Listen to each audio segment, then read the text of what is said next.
Hi everyone, Marianna here, and in this video I'm going to talk to you about taking responsibility and not hoping to get all of the control. So let's begin right now. So this happens to a lot of people, to a lot of my clients, where they're in a relationship and they feel like they're not being treated fairly, they're not being treated right. And I guess I can sit here and try my best to make you feel better and tell you that yes, this person is wrong, that person is wrong, and you deserve to be treated like a queen, and you deserve to be treated like a king, and somebody that respects you and values. Yes. I guess I can do that. But this video is not for that. This video is for us to explore the other side of the coin. Because if I get stuck too much into telling you and giving you all this credence and all this validation that you deserve better, I'm not really helping you that much. What I want to try to do is to change that concept into you working on you and finding out what is that you're doing that is giving you these ongoing relationships every single time, and what is that you're doing that your relationship doesn't seem to improve. Okay, so again, I guess I could take that stance to giving you credence, but I mean, people are not going to value you unless you start with yourself. And I can't stress this enough. It starts with you. So I'm sorry that I need to give you that cruel reality that you and your behavior is the one that is responsible for everything that you're living right now in this relationship. Okay, and blaming other people, yeah, sounds great, and it's gonna patch things up, but blaming other people is not making that person treat you better. That's the thing, and that's what we're gonna talk about, okay? Addressing everything with your partner, saying what you want, crying and begging and having long conversations, all of this behavior that you're injecting into the relationship is not gonna get you what you want. Okay, so let's continue. It's not that the other person, okay, is better than you or more beautiful than you or has better qualities than you. It's not that. What the other person has, where the other person has the advantage, is that the other person is not afraid of losing you. You are afraid of losing them. So if you're here, you're afraid of losing the person, the other person is here. Whoever doesn't panic at the idea of losing the other person, that's the person that has the upper hand, and that's the person that suffers less. And that is the person that just navigates through the relationship with a lot more at ease, okay? Because you're so afraid of losing this person. You're so afraid of the loss. That's what puts you at a disadvantage, and that's what it makes you act with all these toxic behaviors.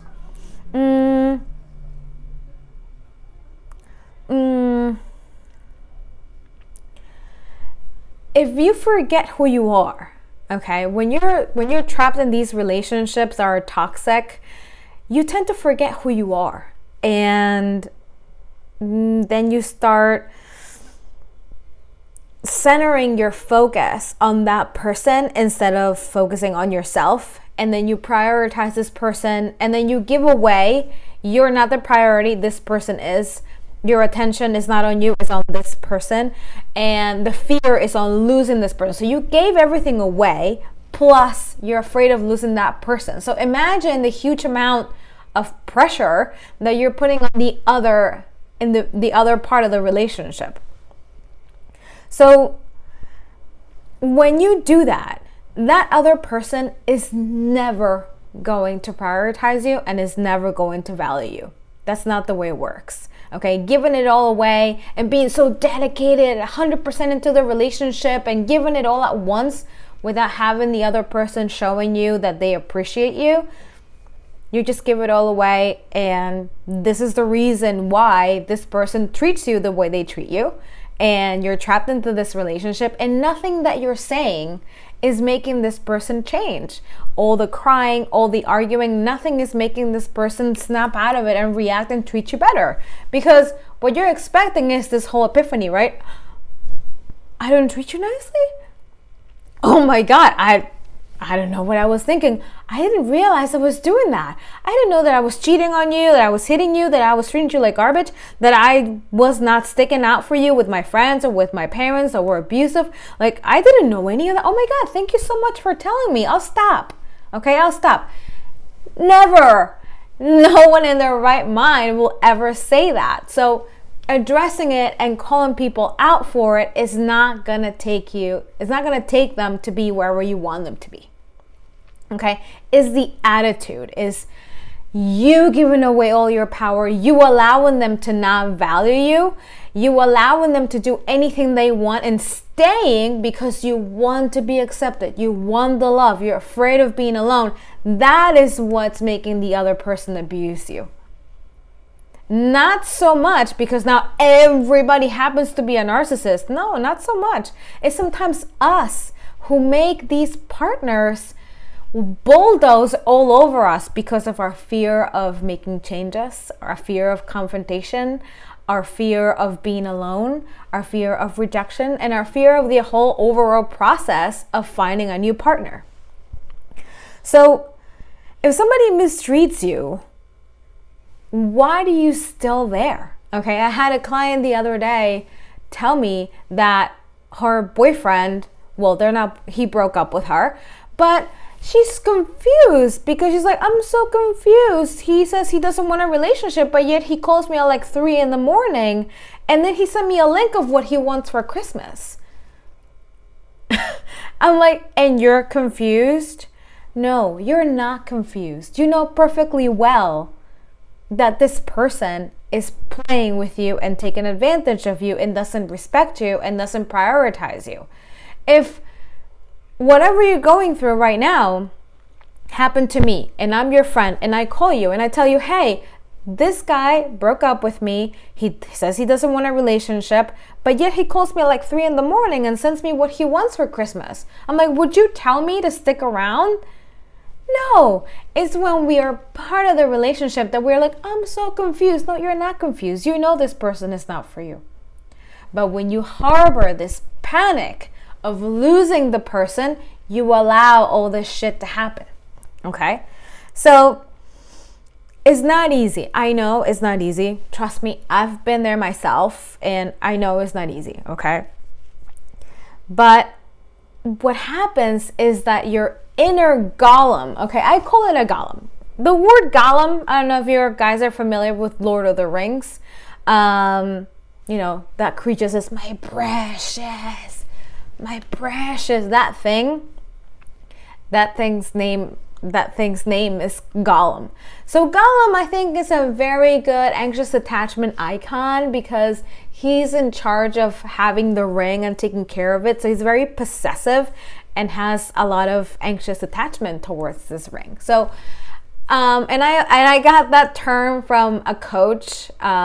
He doesn't speak any English, but he calls people that have anxious attachment golems. Okay, so I'm transferring that word onto this video. Your inner golem. Okay, your inner monster gnome that is possessive and wants to be loved so much. Your inner golem is the one that needs to feel loved. Okay, is that you that wants to feel loved and does anything to just stick around in the relationship? Like, oh my God, he treats me like garbage. He's such a dick, or she's such a bitch. But you don't leave, you stay. Okay, is that golem inside that is panicking of losing the relationship and wants to feel loved. That's why you stay and you keep going. I need more. I want a serious relationship when this person just wants to fuck you. Or I want this, I want that, I want more commitment. This person's not going to give it to you. If your inner golem still hungry for love and hungry for acceptance, is that golem that needs to be healed, that needs to be eliminated for you to really start allowing healthy love in. Okay? So, is the inner golem that needs to be loved. Okay? And that's what needs to get out for you to be happy with affection and attention that you can provide to yourself and not look for that in a partner. Okay, because that inner golem is lacking love. And you have to control it and tell it to calm itself down and be like, look, golem, you have to stop it, and you need to shut up, and you need to face your inner golem straight in the face. You need to look at it and be like, you exist. I'm not going to ignore you. I'm not going to blame other people for my toxic relationship. I know I have an inner golem, and I know I'm going to conquer this little shit, and I'm going to make some changes. So when you need this to feel loved so desperately, okay, your inner golem doesn't care if that person respects him. Okay, and so you're just like, they don't respect me, okay? Or you may say, oh, well, they don't respect me, but not to their face. You say it to your friends. Or if you say it to your partner's face, you say it to their face, and they tell you, oh, no, but I do respect you. You're like, oh, okay. They throw you a bone. They make love to you. They buy you something to appease you, and then you're like, okay, fine. You don't respect me, but you fed me some food, some love-looking food, and you stayed. Okay, so again,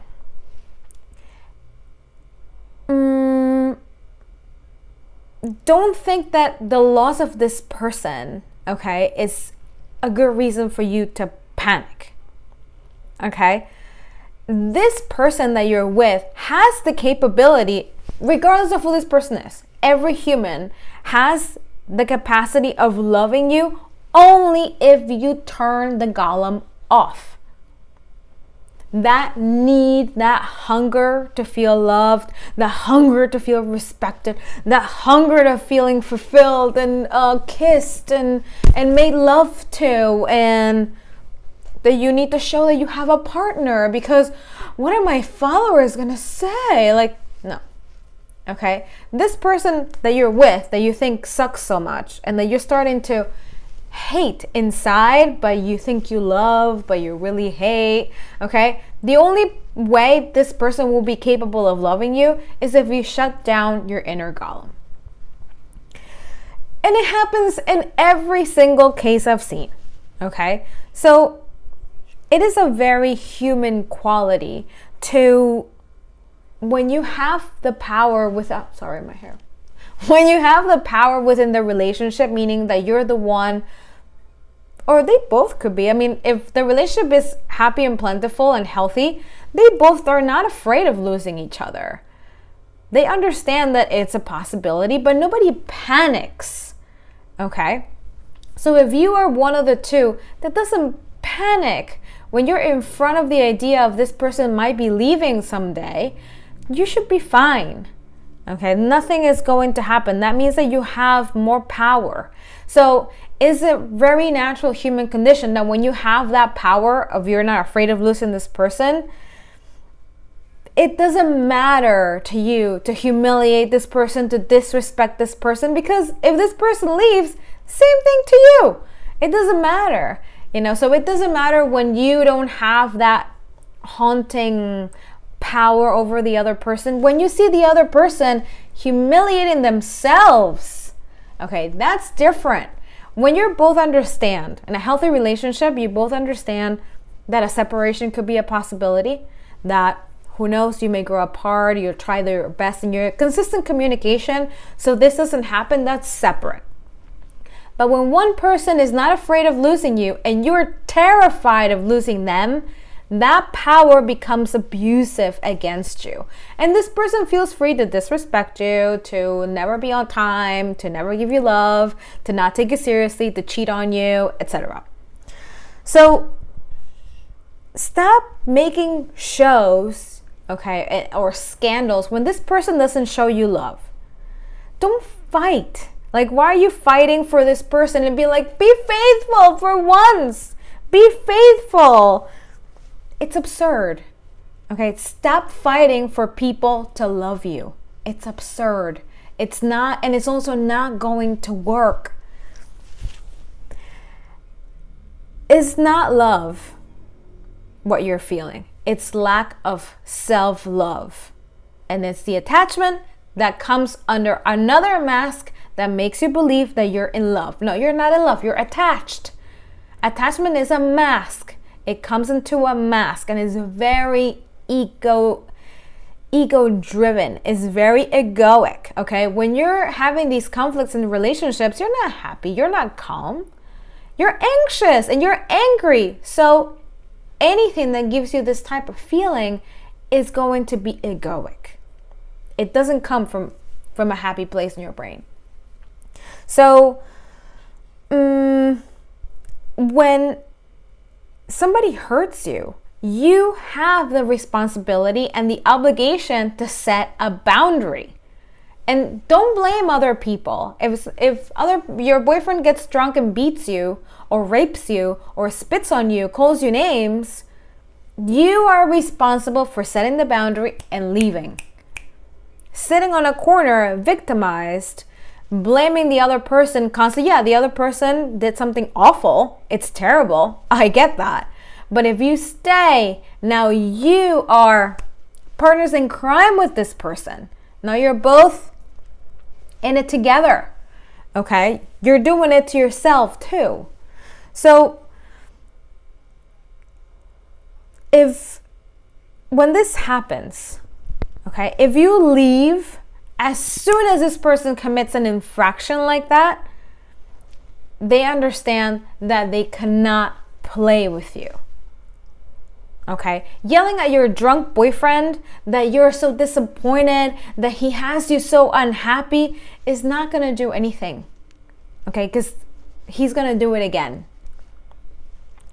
Another thing that I hear is revenge. A lot of my clients, when they're disappointed or they have a breakup or they've been left, they want to take revenge. Revenge is pretty much hiding responsibility. Okay, it's very immature, and you're denying responsibility for your own mistakes and your own emotions. Only leaving without any condition, you just leaving because of you, because it's the best thing for you.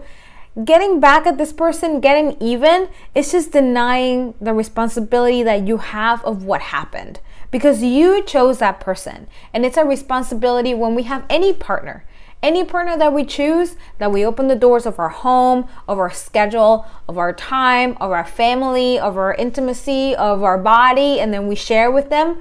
You're responsible. I'm responsible for being with every single, unless you get a gun pointed in your head and you get raped, and that's different. But we're all responsible for the people we choose, whether the relationship goes well or the relationship goes bad, whether the partner was a great guy or a great girl or a huge asshole or a huge B complex. Okay, so take responsibility for that. Don't run away by trying to get revenge. If you don't take responsibility, you're gonna keep experiencing the same relationship over and over and over again. I don't understand some of my clients that say, how did I end up in the same spot I was before? Why am I back with this person? Because you're not taking responsibility. That is the part that most people, when they end a relationship, forget to be acquainted with. Okay, if I have a relationship that lasted a week and we only went on 1.5 dates, but it didn't work out, I can't just forget about it. No, I need to examine it and take responsibility for maybe some things that I could have done better. If I'm in a relationship of 6-10 years and it ends, I can't just say he was an asshole, he was me, and I'm like, and I'm just so great, and I did everything for him, and look at what he did to me. No, there's more to it. There's another layer underneath. There are things that I didn't do. There are things that I failed at doing. There are things that I enabled in this person. So not taking responsibility and skipping that, when you enter your next relationship, you're going to repeat the same story because you're not learning from the pattern. So don't skip it. Okay, don't skip it. Don't blame your ex for all kinds of shit and then jumping into the next relationship and then calling me asking me, how did I end up here, Marianna? I'm like, do you remember that guy that you dated before and we were already talking and I told you to do some exercises and reflect them and then you didn't? That's why. That's why, girl or dude. That's what. So, don't have fear. Don't harbor the fear of leaving this person in front of the minimal, tiniest lack of respect, because then you're going to have inner peace. Okay, if you have a man or a woman that is showing you disrespect, I mean, and let's think, what is disrespect to you? What is disrespect to me? With this, I mean, being nasty, name calling, contemptuous, harsh criticism, coldness. If this person doesn't want to share with you, or maybe some of things like more derived to the emotional side, this person doesn't want to tell you where they are, or doesn't want to share overall, like doesn't really display a behavior of wanting a relationship and seeing you as part of it. Okay, if you see that type of behavior in a partner, you have to leave. If you stay, you're enabling this person to continue. Because if other people stay, but they heal themselves in the down low and then they leave, that's also a possibility. I do help a lot of people with that. When then they call me and they're like, I can't get out of this relationship, help me. And then they still date this person and they work with me on the down low, and then they gather the strength to get out. So when you have respect for yourself and you're firm, you're going to be valued forever. Okay? So don't let your inner golem take over you. Don't let that happen. Don't let that inner golem be the boss of your behavior, because it's mostly not just feelings about anxious attachment that makes life very miserable. It's a lot of the behavior, the things that you say, the things that you text, the body language, or the silence. I don't want you, I don't need you, I feel rejected by you, so I'm going to reject you back. So all of that combined together is what is having you in this position. So this week, I'm going to start touching base on fear, all kinds of aspects of fear on anxious attachment. I just really wanted you to get acquainted with your inner golem and who he is, and don't let it take over. Okay, don't make sure that you take responsibility. Don't run away from it. It's really not that bad. If you get acquainted with the responsibility and how you contribute negatively to relationships, and you see it and you make adjustments, you take responsibility and do the work and make adjustments, trust me, your next relationship is not going to be the same. You're going to accumulate so much growth that you're going to be so ripe. Those people that were attracted to you before when you lacked self-love are not going to be attracted to you anymore. So life, it could be a life-changing experience when we take responsibility. Okay? So that is it for this video. I hope it helped you. Don't forget, you can always claim your free session with me at becomesecurenow.com/schedule, and you're going to see all my schedule there, and you can get to pick. You can get in touch with me on my social media on Facebook and Instagram at Become Secure Now, and send me a private message, leave me a like, a comment, subscribe, give me some love. Give me some hate. Give me anything you have. Guys, I'm really happy to be back and making videos, which is what I really like, to communicate this knowledge to you. And I will see you on my next video. Bye.